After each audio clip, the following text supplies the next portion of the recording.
মৰমৰ ছাত্ৰ ছাত্ৰীসকল, আজি আমি আলোচনা কৰিম আমাৰ মৌলিক কৰ্তব্যসমূহৰ বিষয়ে। এই কৰ্তব্যসমূহনো কি বা কেনেধৰণে এই কৰ্তব্যসমূহ আমাৰ সংবিধানত সন্নিৱিষ্ট কৰা হৈছিলে তাৰ সম্পৰ্কে কিছু কথা আলোচনা কৰিম।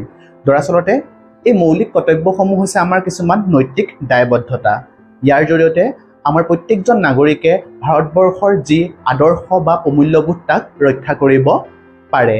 এই অধিকাৰসমূহ সন্নিৱিষ্ট কৰা হৈছিলে 1974 চনৰ যি 42তম সংবিধান সংশোধনী হৈছিলে, সেই সংশোধনীৰ জৰিয়তে কি কৰা হৈছিলে, ইয়াক সংবিধানত সন্নিৱিষ্ট কৰা হৈছিলে। পাৰ্ট 4A ইয়াক কি কৰা হৈছিলে, সন্নিৱিষ্ট কৰা হৈছিলে। আৰু এই যিখিনি আমাৰ কৰ্তব্য আছে, চৰণ সিং কমিটিৰ যি ৰিকমেণ্ডেশ্যন আছিলে, সেই পৰামৰ্শ অনুযায়ী কি কৰা হৈছিলে, আমাৰ সংবিধানত ইয়াক সন্নিৱিষ্ট কৰা হৈছিলে। পোনপ্ৰথমে কেৱল মাত্ৰ আমাৰ 10টা কি আছিলে, মৌলিক কৰ্তব্য আছিলে। পাছলৈ 2002 চনৰ যি 86তম চৰণ সিং কমিটিৰ যি ৰিকমেণ্ডেশ্যন আছিলে, সেই পৰামৰ্শ অনুযায়ী কি কৰা হৈছিলে, আমাৰ সংবিধানত ইয়াক সন্নিৱিষ্ট কৰা হৈছিলে। পোনপ্ৰথমে কেৱল মাত্ৰ আমাৰ 10টা কি আছিলে, মৌলিক কৰ্তব্য আছিলে। পাছলৈ 2002 চনৰ যি 86তম সংবিধান সংশোধনী হৈছিলে, তাৰ জৰিয়তে কি কৰা হৈছিলে, আৰু এটা মৌলিক কৰ্তব্য আমাৰ সন্নিৱিষ্ট কৰা হৈছিলে।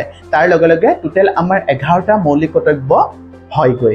আৰু এই সকলোবিলাক আমাৰ কৰ্তব্য 11টা কৰ্তব্য যে আৰ্টিকল 51A কি কৰা হৈছে, সন্নিৱিষ্ট কৰা হৈছে।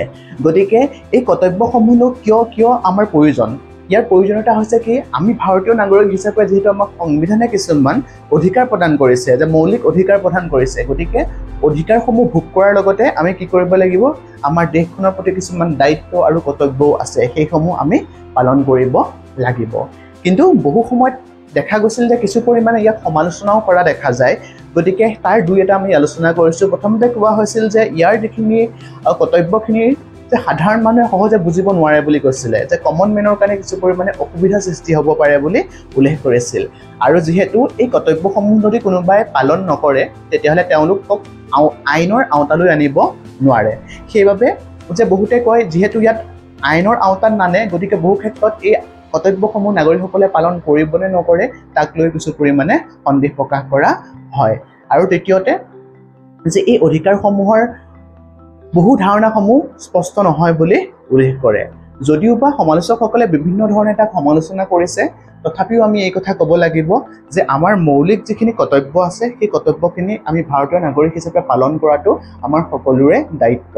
আমি যিহেতু সকলো অধিকাৰ ভোগ কৰিছোঁ, সংবিধানে ভাৰতবৰ্ষৰ প্ৰত্যেকজন নাগৰিককে কি কৰিছে, সম অধিকাৰ প্ৰদান কৰিছে। গতিকে এই ক্ষেত্ৰত আমি এজন ভাৰতীয় নাগৰিক হিচাপে আমাৰ দেশখনৰ প্ৰতি কিছু কৰ্তব্য আছে।